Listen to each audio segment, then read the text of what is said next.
Well, I want to welcome everybody to the first ever Kaiju Cards Town Hall. It's very exciting and it's something that we are going to be doing more often. Our current thought is that we will time them around the time when the monthly updates come out, the end of month wrap ups. This one is not timed that way, but in the future, we're thinking it'd be a really good opportunity for us to share what we've been working on with you all. So that is the plan moving forward. Of course, we will keep you updated as they come, gathering questions beforehand, and having ample opportunities to share what we're working on with you guys in the community. For anyone not familiar, I'm Mike. I'm one of the original co-founders of Kaiju Cards.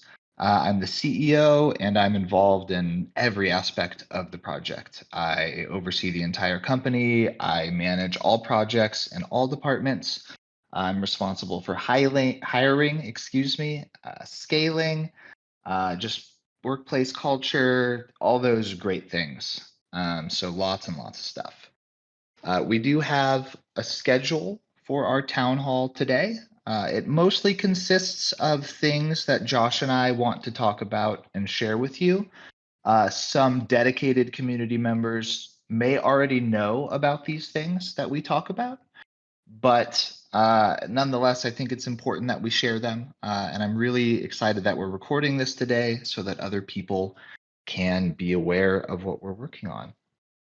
We are going to address as many questions as possible at the end. I'm not certain we'll be able to make it through all of them, but we will try our best. Yeah, and then That we'll go through on uh the monthly recap, and then that'd be a good opportunity to address maybe some that we don't need to touch on today. Yes, absolutely. Thanks, Logan. We will take the questions that are unanswered and we'll write them in to a Q&A section at the end of the monthly update for you guys. So your questions will not go unanswered. At this time, I'd like to turn it over to Josh to introduce himself and just give kind of a brief on what Kaiju Cards is.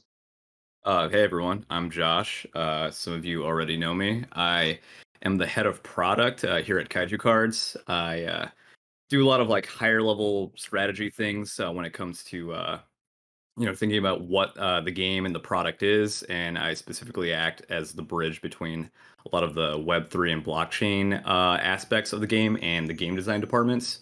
So I kind of do a little bit of game design, a little bit of like tokenomic Web3 stuff, and like make sure those departments are in sync. But yeah, since this is our first town hall, let me just intro what Kaiju Cards is, I guess, for anybody who is new. I'm sure a lot of you already know. But anyways, Kaiju Cards is a trading card game that is heavily inspired by trading card game classics like Magic the Gathering and Yu-Gi-Oh, but also roguelike deck builders like Spire or Hearthstone Mercenaries.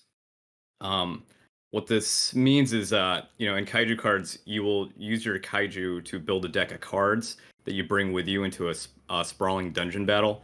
As you progress through the dungeon, you unlock more cards that you can add to your deck. As you play the game, you grow your card possibilities and characters, which results in a game system with a lot of endless synergies and combinatoric strategies.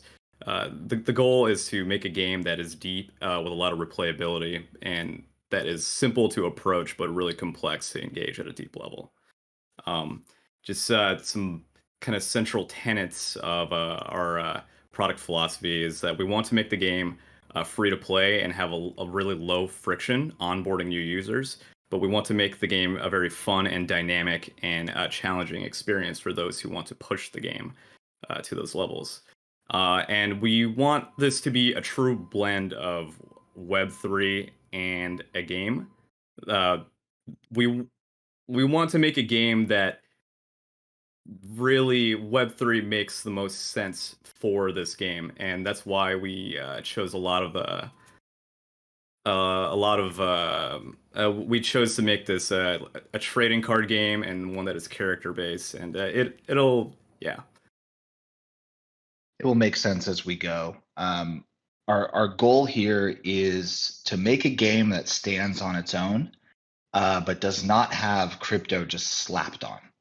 The goal is to make a game that stands on its own, but the integration of crypto and Web3 things makes perfect sense. And as we go, you'll kind of see how that works. If you think about classic trading card games, they all have this kind of trading aspect. They're called trading card games. We think that just makes a lot of sense for crypto.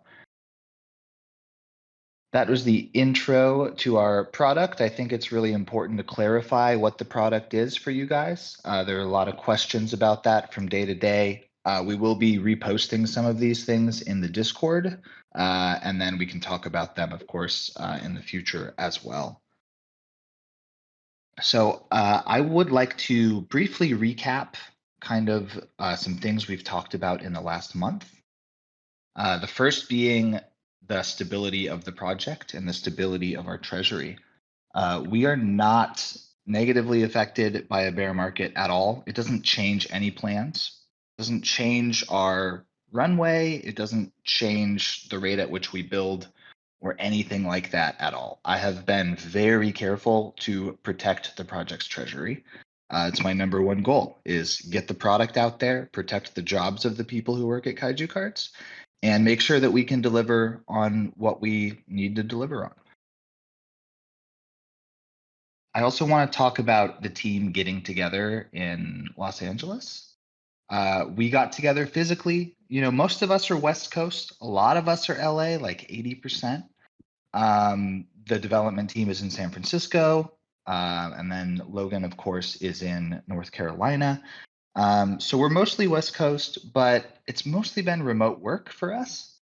And I think that getting together just was crazy. It gave us huge momentum. We've leveled up our art, our game design, the way we're thinking about our tech stack, our long-term vision and planning. It was like just the light switched on. Like we were already trucking, the light switched on, and I'm sure you've seen the last, 2 months or so, especially since we got together, have been insanely productive. So this is something we're planning on doing more often.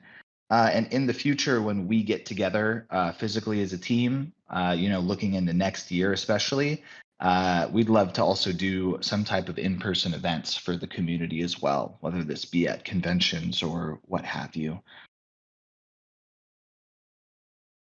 And the last thing I want to talk about is just Genesis quests. There have been a lot of questions about Genesis quests. I'll get more granular about this once we get to the questions section. But for now, I wanted to say, Genesis Quest 2.0 does reflect the philosophy we're using to build the game. We really believe that the blockchain is good at some things, and it was made for some things, and it's not good at other things, and we don't want to use it for those things. So the things that it's good at are the storage of assets, NFTs, tokens, the transfer of assets, NFTs and tokens, and the verifying of ownerships of those assets. So the other things that a blockchain can't do effectively are things like tons of small actions every single day, every single hour, settling up all the time versus in batches.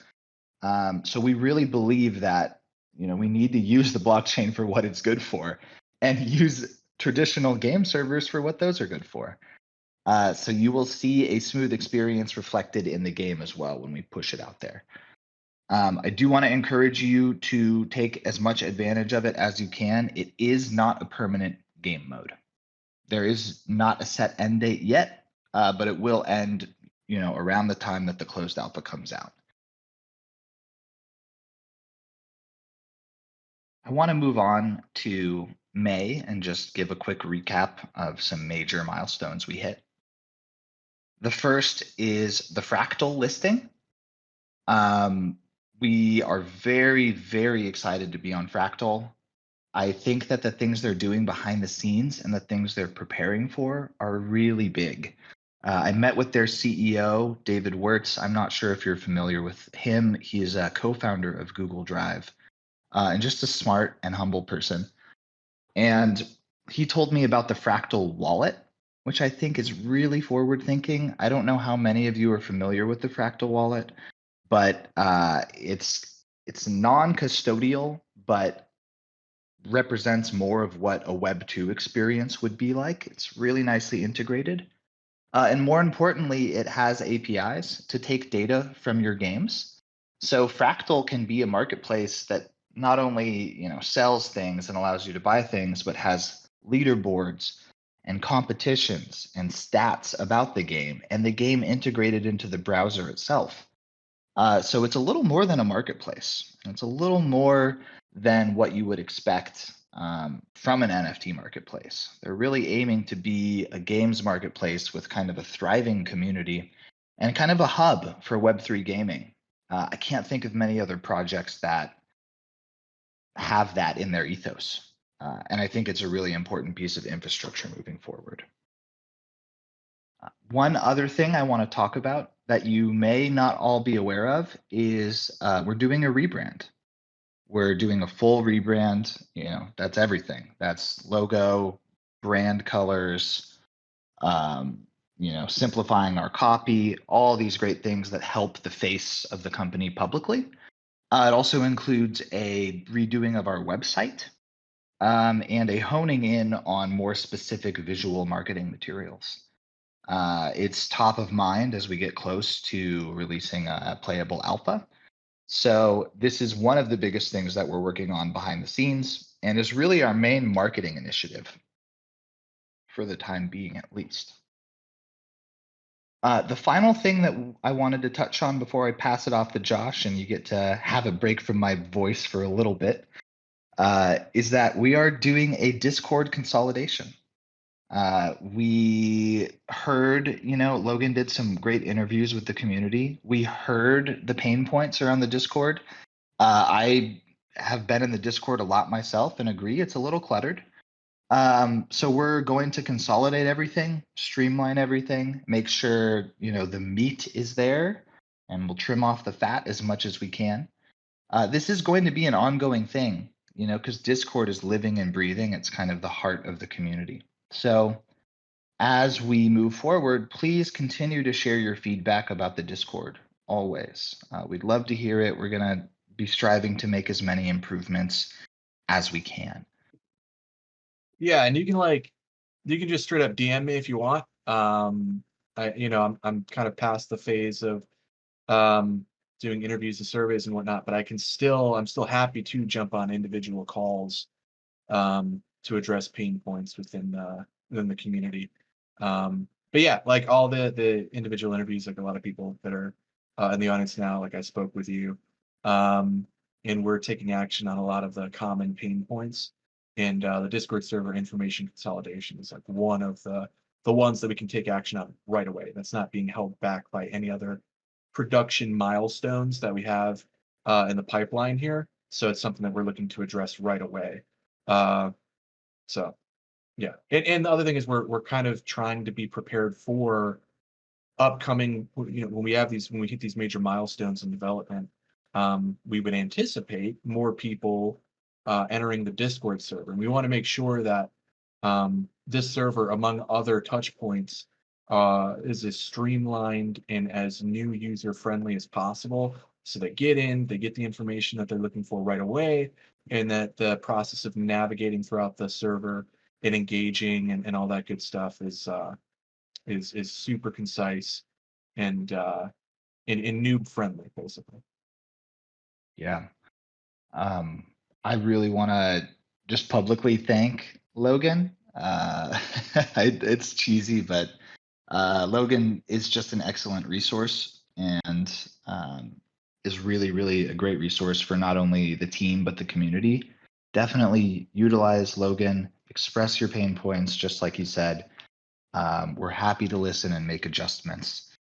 It's really, it's our pleasure. Vibes. Yeah, man. Yeah, pleasure having you on the team. Awesome.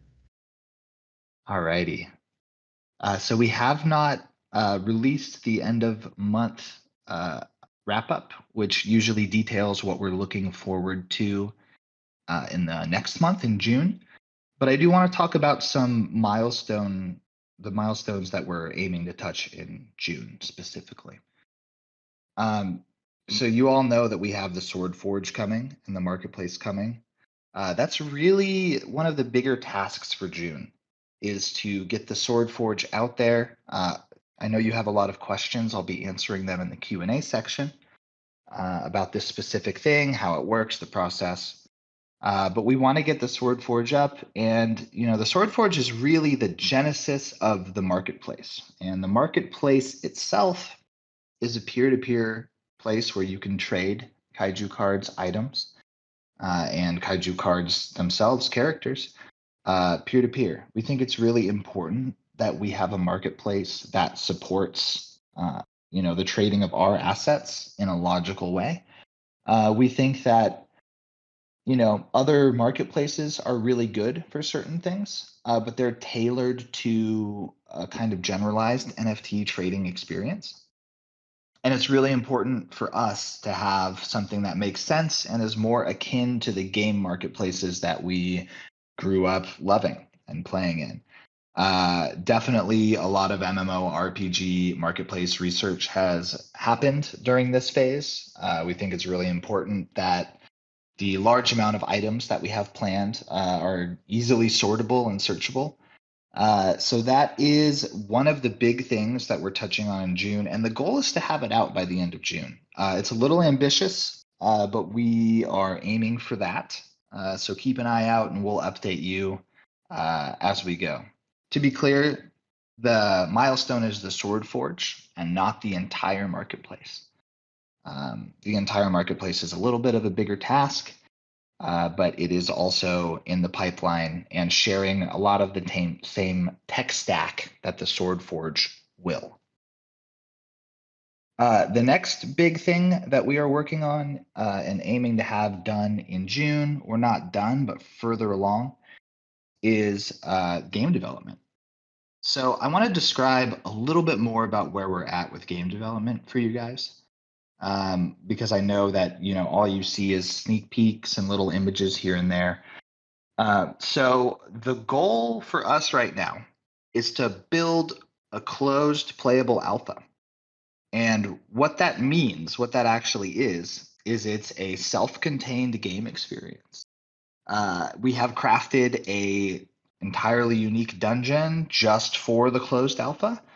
The goal is to have a more contained gameplay experience that tests all of the basic game mechanics and serves as an introduction to the game. We think it's really important to, get something out to be played that shows off all the game mechanics we've been working on, that allows us to collect feedback from you guys and really test out how the game works when a lot of people are playing. What are the pain points of that? What worked really well? What were unintended consequences? What were awesome things that happened that we want to keep happening? So that is our big goal, and we're pretty far along. I feel really good about the development of the game. It's being built in the browser. It's pretty lightweight so far. There's a lot of strategies you can already employ in the game, even though it's just an early demo at this point. So our goal is to get that out there as soon as possible. That's our other big task for the month of June.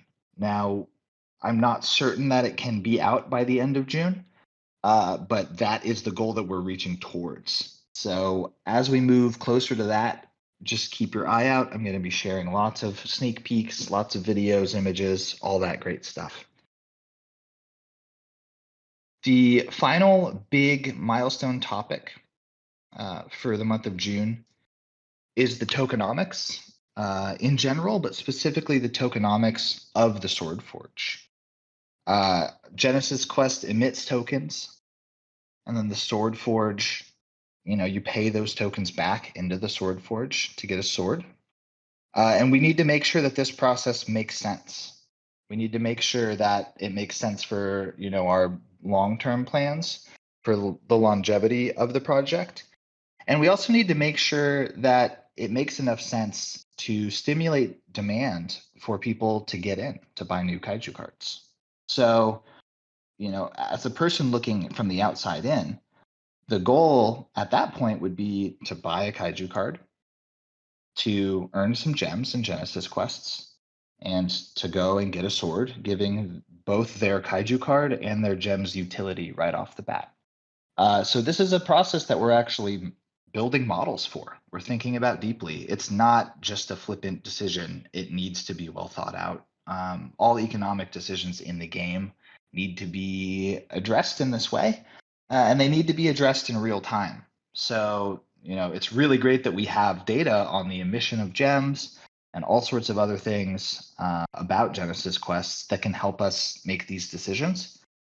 So these are kind of the big topics of June and the big things that we have on our mind.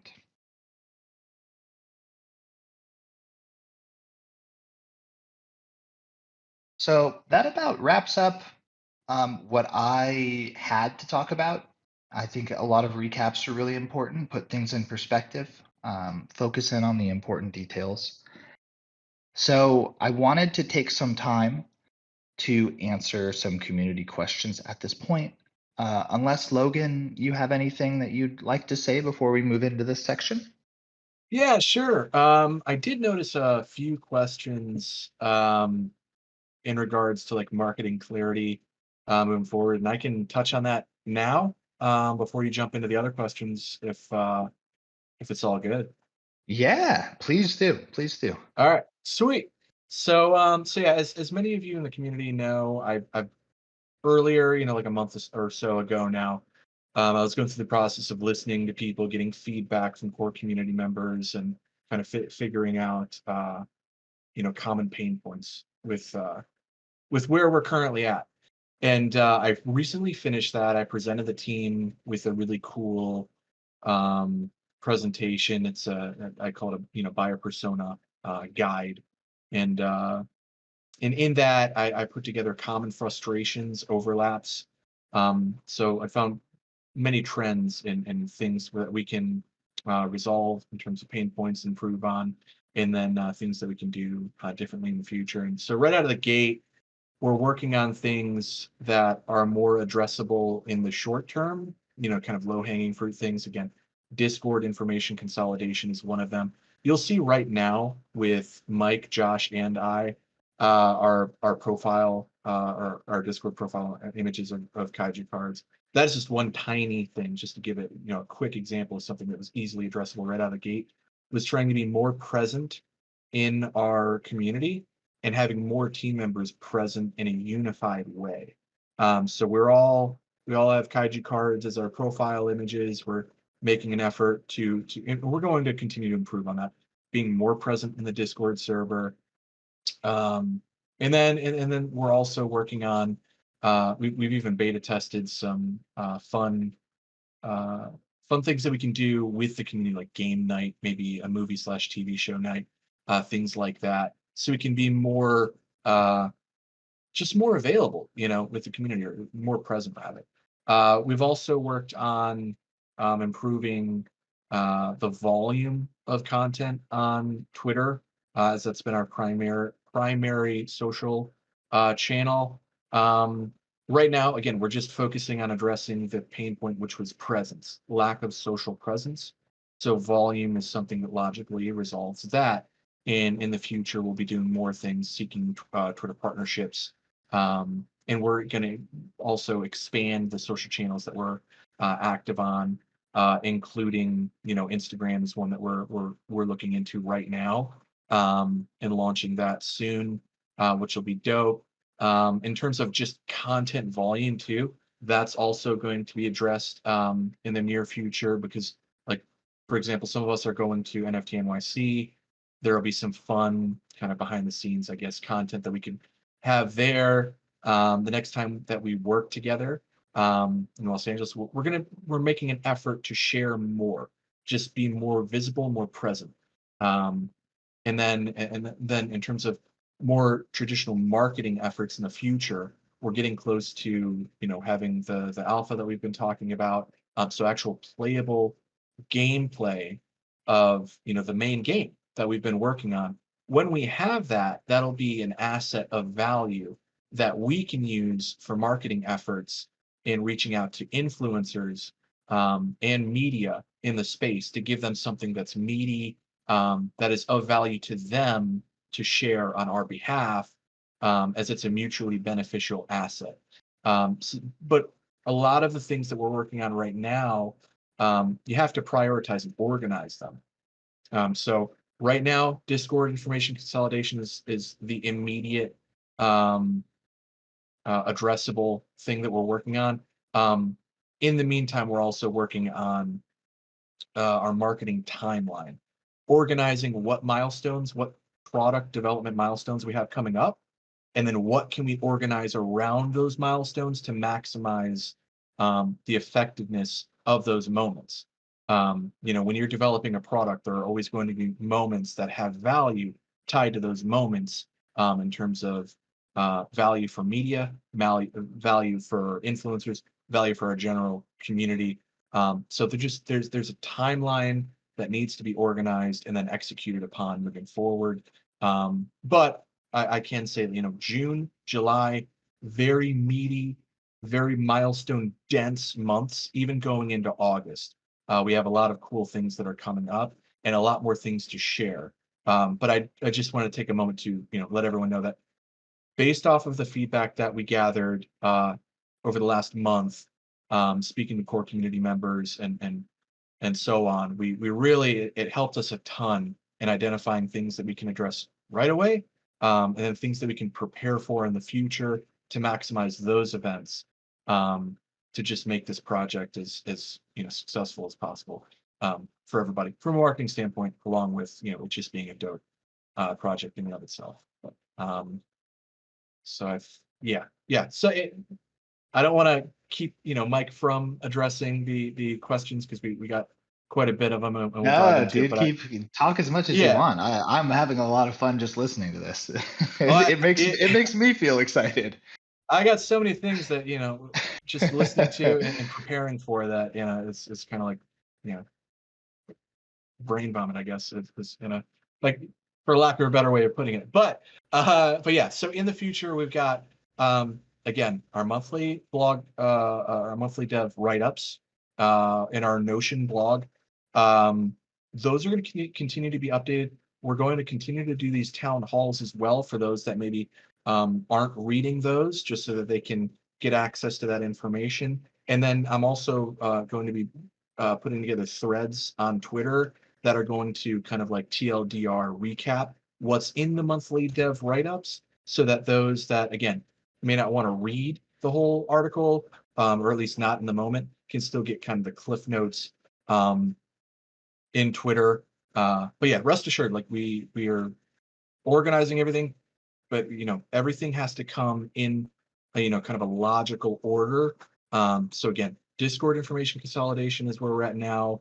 And then also in the future, or right now, really, we're looking for avenues to pump up content volume.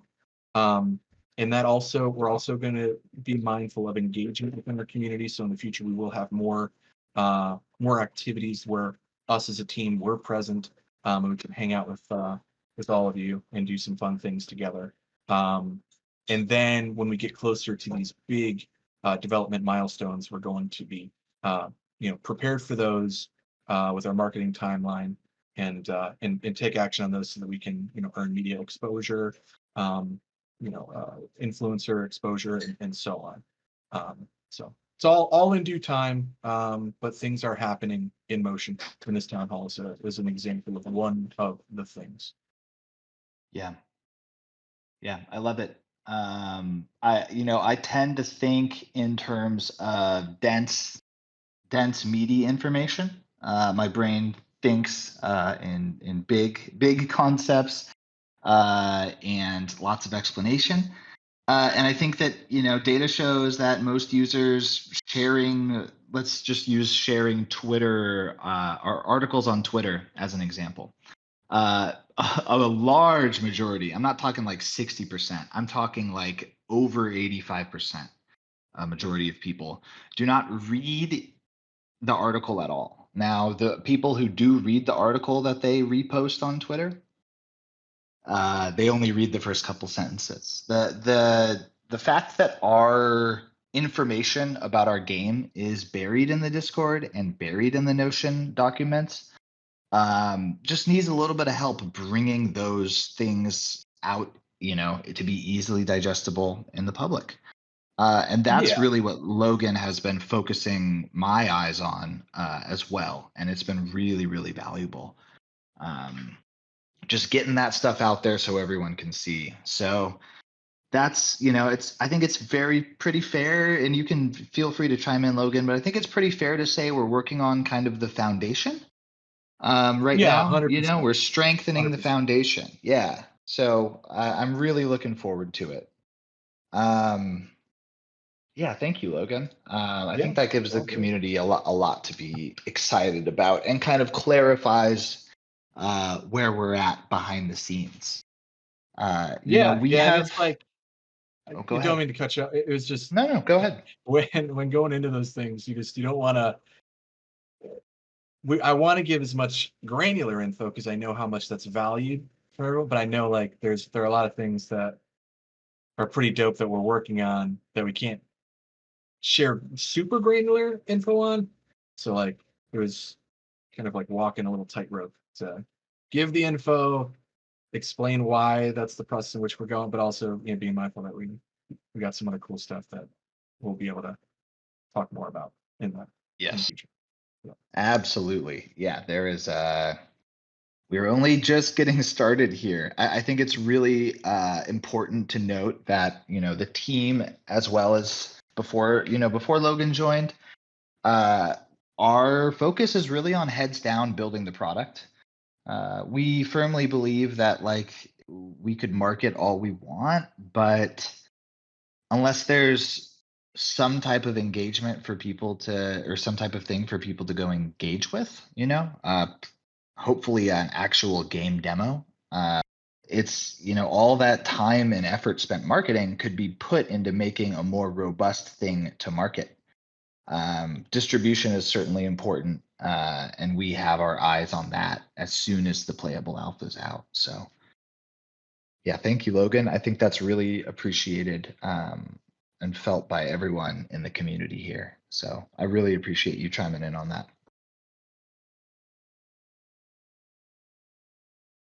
Alrighty. Well, I'm going to begin with some of these questions. I'm just going to jump right in, and I'll get through as many as I can. And if Logan or Josh, you feel like chiming in at any point, or if there are clarifying questions that people would like to ask in the chat, I'll do my best to address those as well. So I'm going to start just chronologically. I'm going to start with Fat Dragon's questions. They were the first person to post. Can we buy legendary sword packs even if we don't own any legendary kaiju? The answer is yes. You are not going to be buying a legendary sword pack versus a common sword pack. You will be buying a blister pack, which contains a single sword. And it's just like opening a trading card game pack. What's inside is luck of the drop. We're trying to emulate, the trading card experience as much as we possibly can. So yes, absolutely. You have the chance, no matter what kaiju you own, to get a legendary sword. The next question is, will there be a marketplace for us to trade our swords, or will we use another platform? You will be using another platform, a third-party platform, initially. The goal is to launch our peer-to-peer marketplace as soon as possible, as soon after we launch the SwordForge as we can, to allow you to have a better trading experience. That being said, we are looking at exclusive partnerships with places for you to trade swords on, which I think you guys will be pretty happy with. The next question is, when can we mint Gen 1 Kaiju? Is there a sneak peek on what to expect coming soon? Gen 1 Kaijus are a little further down the roadmap for us. The immediate thing for us is the SwordForge and the closed alpha and the peer-to-peer marketplace. Now, once the closed alpha is out, that becomes high priority, getting all the things into the game that make it that fully functional kind of meta economy playable game that we want it to be. So Gen 1 is pretty high priority in terms of that. In terms of when, it's not going to be at least for 3 months. And my guess would be it's closer to end of the year, just at current speed. But that being said, we did have a big meeting about it yesterday. Or that wasn't yesterday. That was last Friday. We did have a big meeting about it last Friday. The days blur together when you work weekends, folks. Let me tell you, it's it's all one big day. We had a big meeting about it, and we're actively developing these things. So as soon as we have any sneak peeks to show you guys, to show you what to expect and details, we will share those 100%. We're not withholding anything here. We just kind of, just like Logan said, we have a logical timeline for delivery of things internally. And I'm of the opinion that the playable alpha is the most important thing to get out there right now, to show the value of what a Gen 1 Kaiju could even do. I don't want to, a lot of NFT projects send out tons and tons and tons of assets before the game is out, and that's needed in this space. But my preference would be to, get the swords out, then launch the closed alpha, have people playing, then get all these awesome things in, then get summoning for Gen 1 in, then get more items in, crafting, all these awesome things. So I hope that answers your questions, Fat Dragon. Always feel free to hang out in the chat and tag me if you need to. Shout out to Fat Dragon, by the way. Side note. Shout out. Talk with him. Awesome. Very cool guy. Awesome. Yeah. I love that you're doing that. I love that you're talking with people in the community. It's the bread and butter of everything going on here. 100%. All right. We're moving on to, I think it's Elodin or Elodin. I hope I said that right. So his first question, or their first question, excuse me.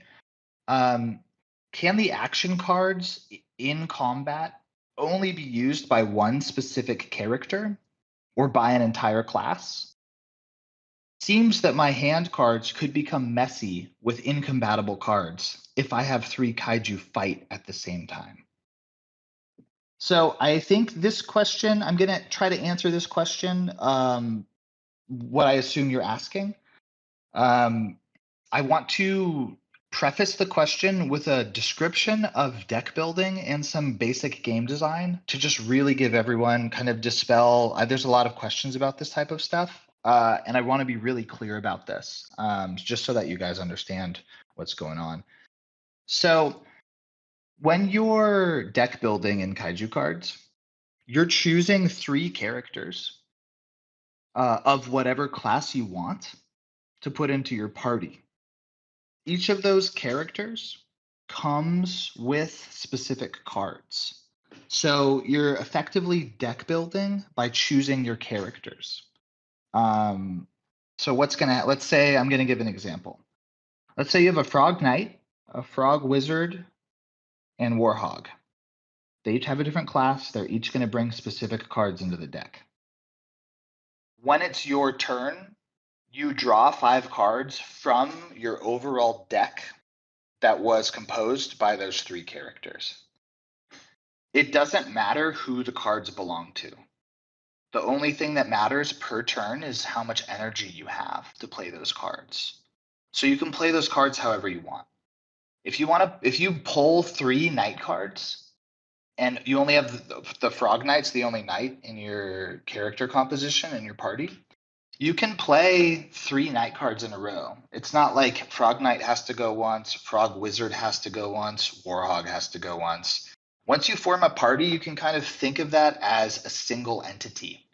And then you have a lot of options for what to do within that. The other thing I want to highlight is that your job as the player is to form a party that has no inefficient cards, and that allows you to have the nicest deck with no incompatible cards. So, for instance, if you wanted to have a 3 bard party because you were some type of madman, you could do that, but it probably wouldn't be the most ideal thing. That being said, we actually have plans to have all sorts of leaderboards. One of which would be like, how far can you make it in X dungeon with 3 bards? So there will be really fun challenges like that in the game. But overall, you have a lot of options. And then, it needs to be said that these options, these decks, and these, cards that come from individual characters, all of these are modular. We're aiming for everything to be modular, upgrading cards, adding cards, swapping out cards, add-on relics, all these different things. Relics themselves are also party specific and not character specific. It just get too confusing otherwise. So it's a pretty modular experience. You can kind of play it however you want. We want it to be exciting and engaging, and kind of give you those options. You're not stuck in Frog Knight has to play 1 card, Warhog has to play 1 card. I'm out of energy. Frog Wizard didn't get to go, but I had a card I wanted to play that was a wizard. I could only play once it was Frog Wizard's turn. You're not going to be stuck with any of that stuff. So I hope that answers your question. If it doesn't, just tag me in the chat in the tavern or in general, and I'll talk with you about it. No problem at all. Will higher tier, this is the next question from Elodin. Will higher tier items only be usable by higher tier kaiju? Can the uncommon orc equip gear that the penguin knight cannot? So currently for items, there are limitations. But the limitations are pretty much class-based, and they aren't limitations for every item. So some items will be usable by any character, and some will be class-specific. We will, of course, try to create nice synergies for everything. Like if, there's a specific shield that synergizes really, really well with the cleric, that can be used by other players, but just makes sense to be equipped by a cleric and used by a cleric. That's our goal. Again, I really want to say, we really want things to be modular. And we really want people to figure out what is the most ideal. What's the most ideal for my party? What's the most ideal for this specific dungeon? How can I optimize this to the best of my ability? So I really want to stress how modular it really is and how much you have to look forward to as a character and how many problems there will be to solve and how there really isn't one right way to solve any of these problems. That's kind of the core philosophy of our game design is there's kind of infinite possibilities, and we're going to do our best to support that type of gameplay. This is the final question from Elodin. Can I level up my kaijus? Can I train my buckle to roast a goblin dragon eventually if I play it enough? Yes, you can. I would love to see that. I would love to see just an insanely buff buckle, and I'm sure it'll happen. I think it's worth noting that we're also going to have leaderboards for specific classes of characters. You have a common only party. How far can you make it in the hardest dungeon? How buff did you make your common character? How far can you make it with a non-upgraded common character party class? That was a weird sentence, but you get what I'm saying. You can level up your kaiju. So there's a couple different ways you can level up your kaiju. One of them is just leveling up base stats. These base stats affect all the cards that are played by that character. So let's say you have an attack of 6 and you over time upgrade it to an attack of 12. You're going to be doing a lot more damage with the cards that you play. That's one way to level up. Another way to level up is by adding different cards to the kind of card pool that character has. You're going to be able to swap out cards as you go, gain cards as you go, and optimize what actions it actually has. What actions is it adding to the party? How can it fit into your party composition? And the final thing is relics. Different characters are going to have access to different relics, and those will change over time. Now, you can't use every single relic in every single dungeon run. You're going to have to choose. But we really believe that having options is a leveling up of a kaiju. The more options you have, the more ways you can choose to play, the more strategic you can get. So those are some of the ways that you can level up your kaiju. And I hope that that answers your question. We're aiming for a pretty dynamic playing experience with kind of an upwards path for each character should you choose to take it. All right, we are on to Q's questions. And Q's, do I say your name Q's or Q's? I've always wondered. If you want to put the phonetics in the chat, if you're here, you may not be here. Let me know. If not, just tag me later. Can you expound on the eventual lending feature?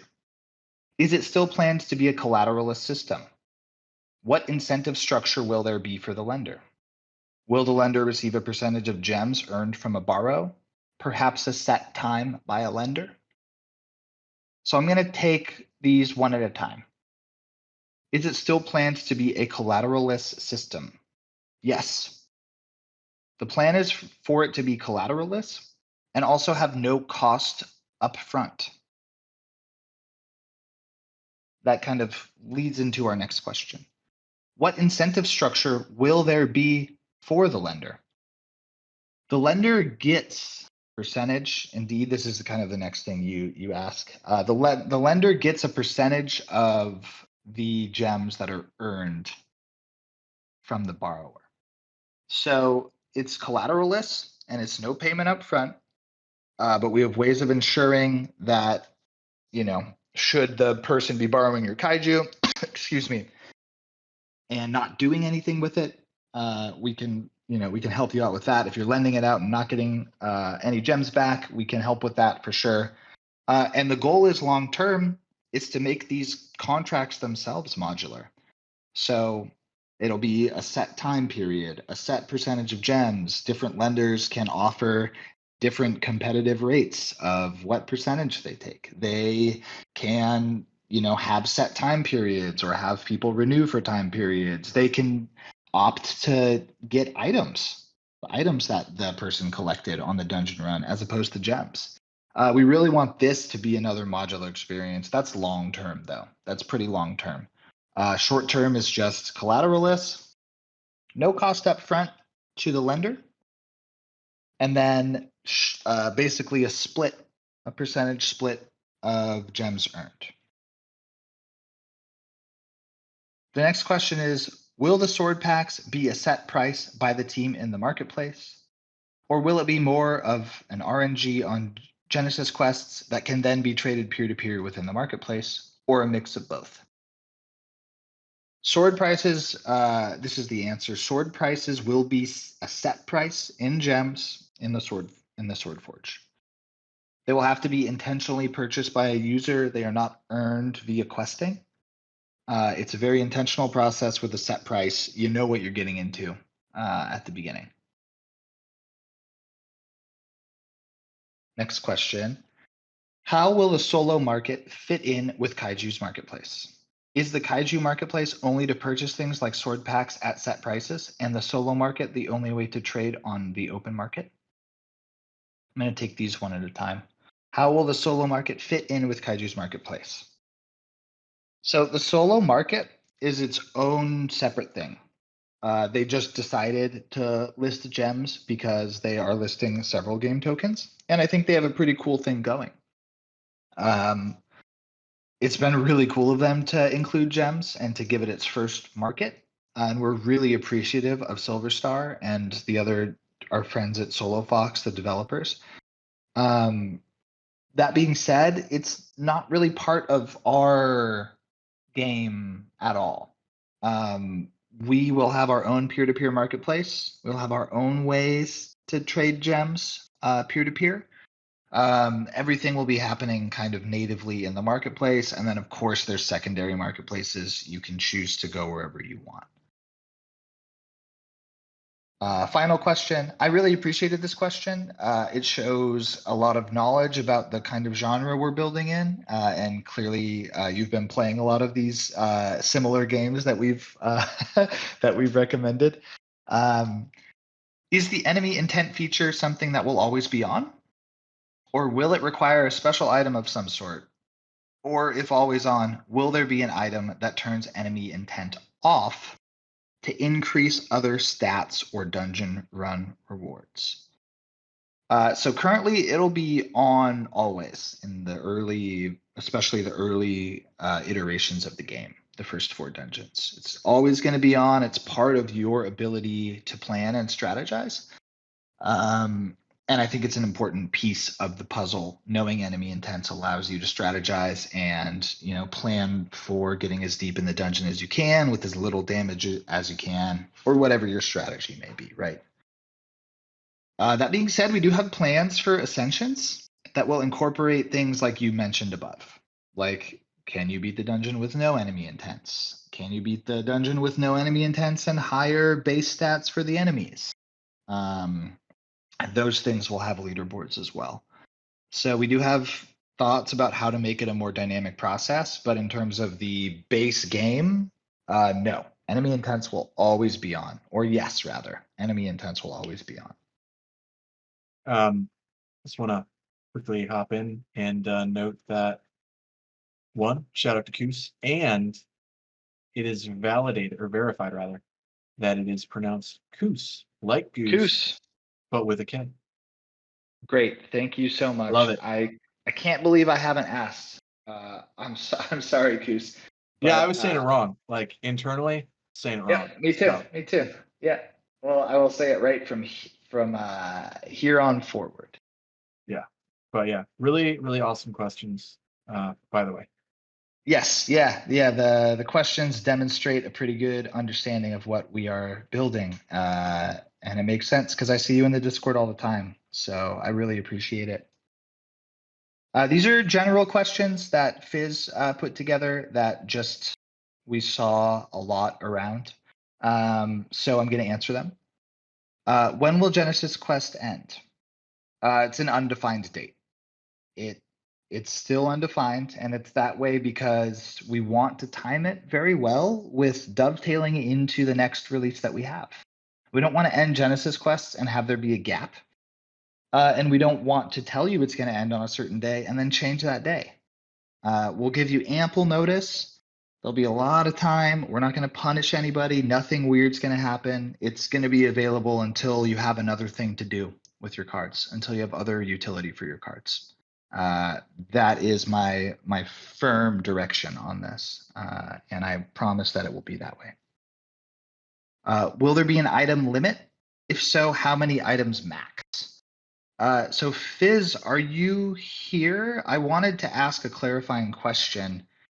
Do you mean equipable in game? An item limit for how many items you can equip, or for how many you can purchase? What was your thought on this this specific question? How many you can equip? Yep, totally. There will be a limit for how you can equip, how many you can equip per character. You can think about it like slots, and the slots are just based on body parts. You can't equip 2 chainmails, for instance. You can't equip 2 helmets. It's not gonna be possible. The Kaiju doesn't have that many heads. Maybe Trio of Fools can equip 3 helmets. We'll find out. For relics, there's going to be a set amount.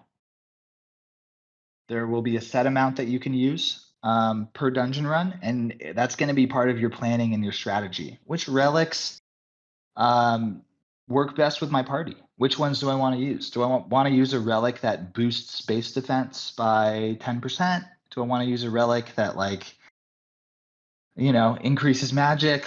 There's lots of different stuff. In terms of how many, in the current game design, we're toying with 2 or 3. We haven't decided quite yet what it will be.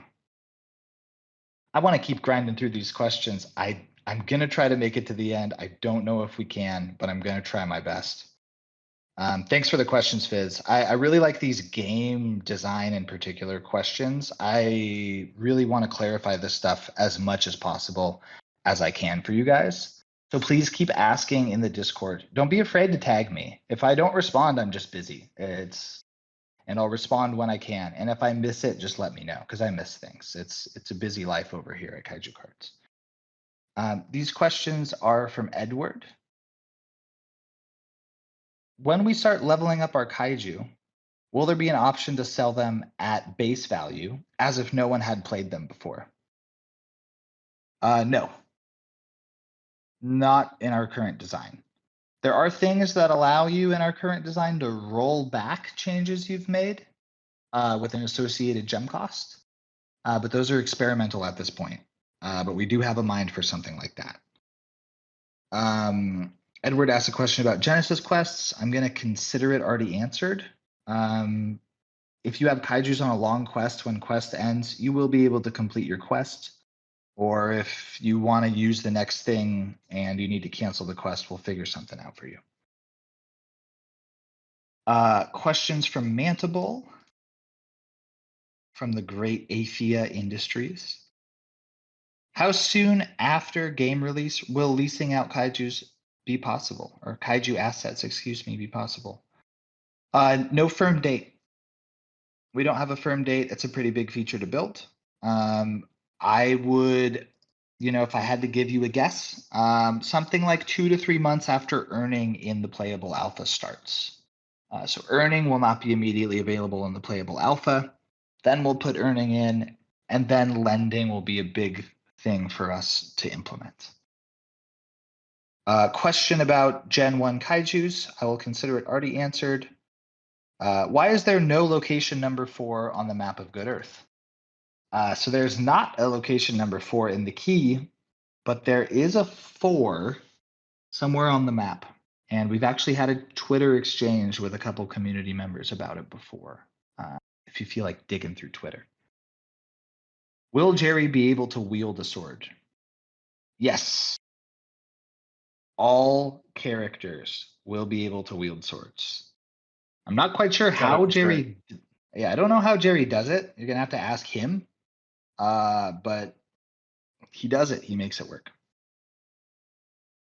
So Pancake, you said you updated your questions. So let me take a look at the questions that you updated. I believe they're gonna be in Town Hall chat. Let me scroll back. Because I have copied down on a separate document the questions people asked. Yep, cool. Let me answer these. I've seen a lot of questions about the tokenomics of gems. Will this be a part of the game white paper? Is there anything you can say about it now? You've mentioned wanting to remain flexible. Does this mean in-game prices are going to be adjusted to the amount of gems earned? So gems tokenomics will be briefly described in the white paper. The thing about gems tokenomics is that we have models, we have all these things, we have all these projections, but because we truly believe that actual real economic system in a game, and I mean even in a nation state, is flexible and it inflates and hopefully deflates based on the way people are interacting with it.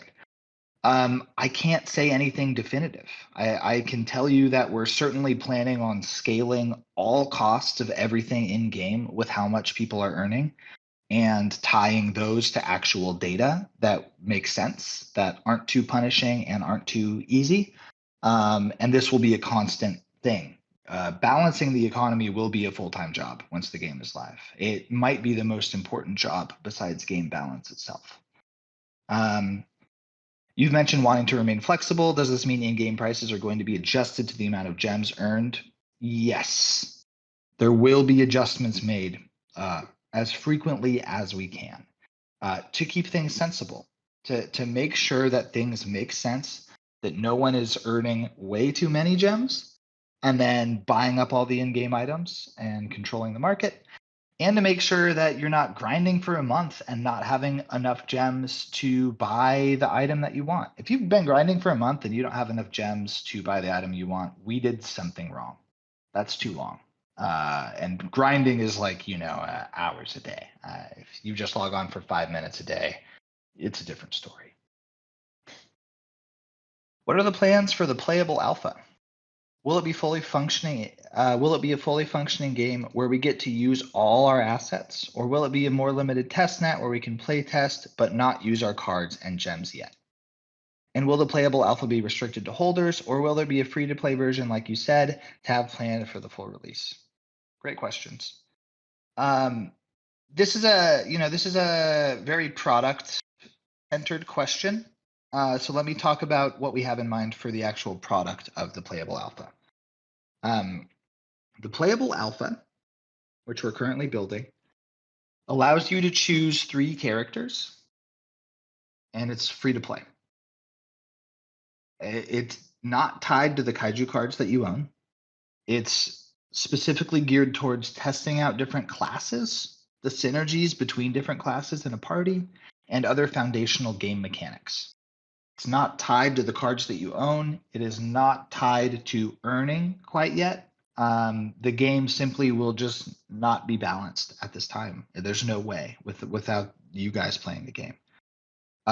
It will be free to play, and we plan on first making it available to holders, and then soon after that, making it available to anyone who wants to play. This plan may be adjusted if we see a benefit to just making it available to anyone. And around the playable alpha, we also have some plans for partnerships and distribution. I think that free to play is personally the way to go. I think that it increases the value proposition for all holders. Is my my take on free to play. Happy to discuss it more. You mentioned a lot of different. This is the next question. You mentioned a lot of different leaderboards. Are there plans? I want to backtrack actually. I just had a thought. It's very important for us to take care of our loyal community members and holders. So we're prioritizing things the way we are with the closed alpha,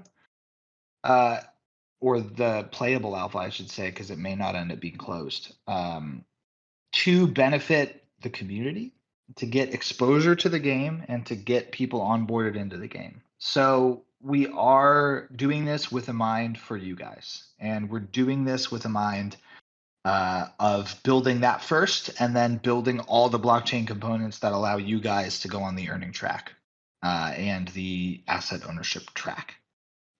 That's very much the plan, and I think it all stems from onboarding people onto the game.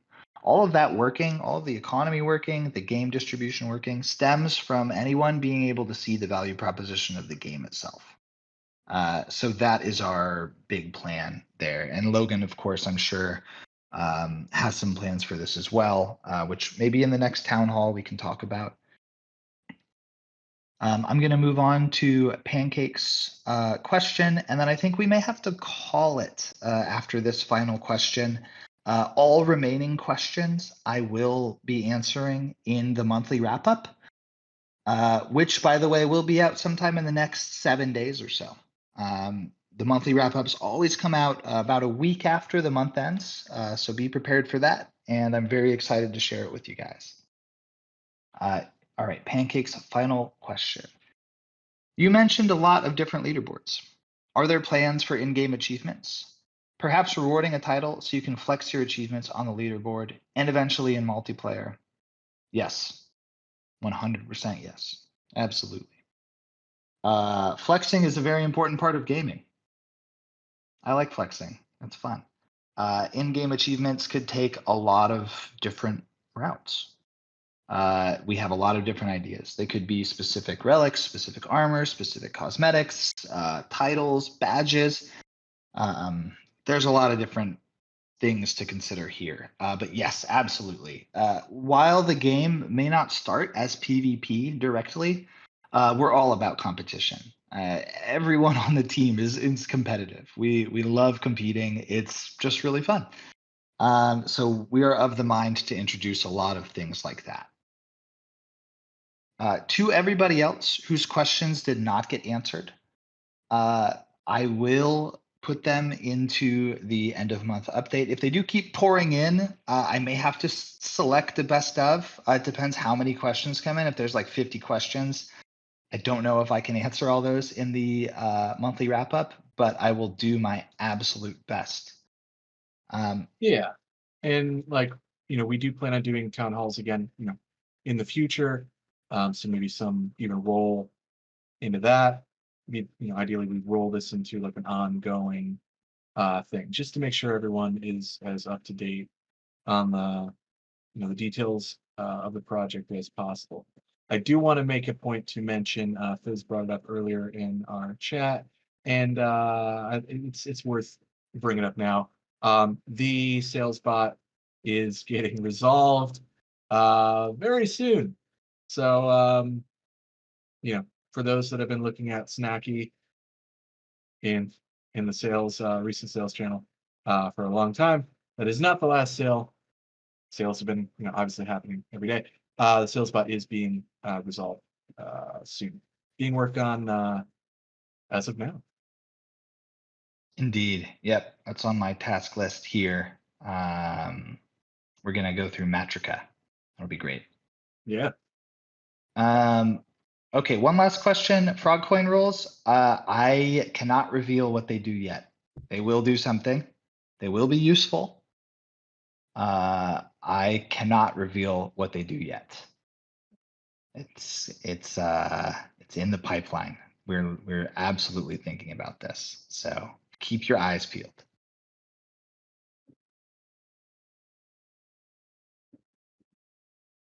Yeah, the roles will do something.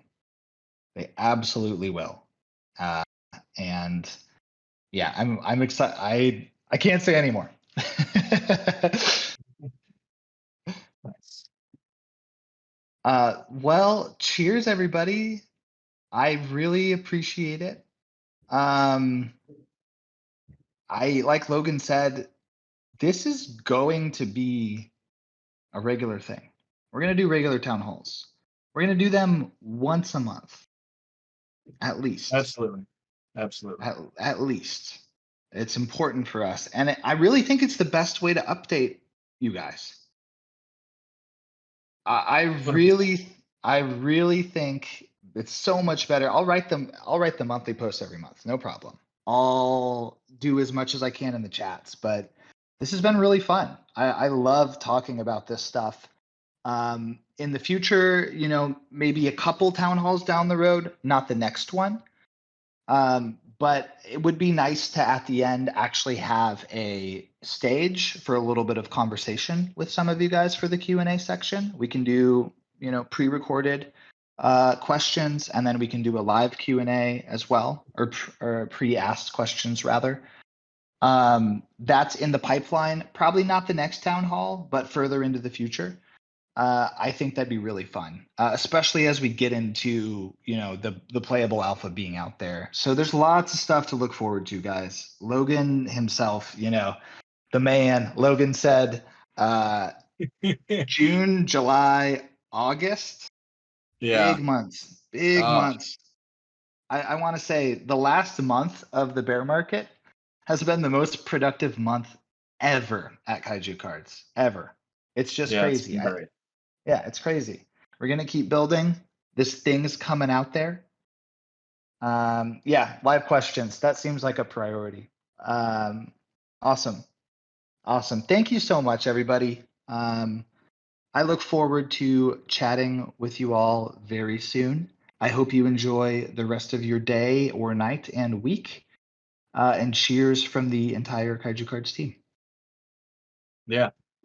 Later, everyone. Bye.